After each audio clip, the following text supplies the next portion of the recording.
Það ekki líklegt að við sjáum þetta gerast, en þarna búið að snúa hlutverkum á hvolf. Reiðhjól hræðast ekki hesta.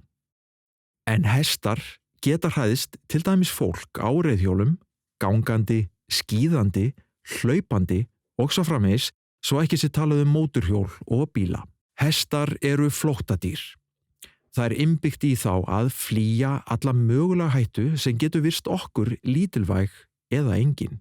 Sjónsvið hestsins nánast allt kring.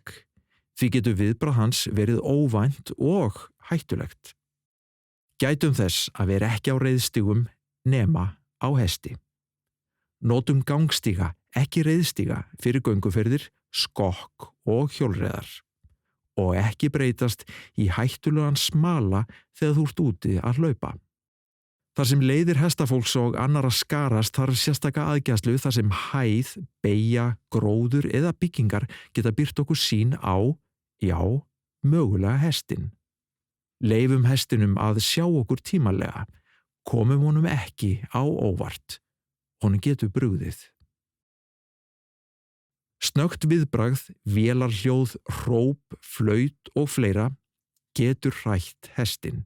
Sýnum því hvort öðru tillitssemi. Ef við erum með hund, skulum við hafa hann í taumi og halda honum að okkur. Ekki síst hundsins vegna. Greyið.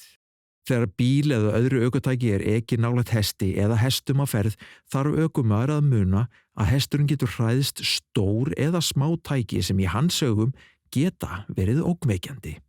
Auk þess getur grjótkast hrætt hestinn og jafnvel valdið slysi. Það því mikilvægt að ökumenn taki tillit til hesta á ferð, hægi ferðina og aki rólega framhjá. Stoppi jafnvel og gæti þess að bíða eftir að hestarnir séu komnir vel framhjá áður en lagt aftur af stað. Eins þarf hestamaður að geta fyllstu varúðar og sýna tillitssemi. Við getum svo auðveldlega að vera öll örugg og notið útivistarinnar saman.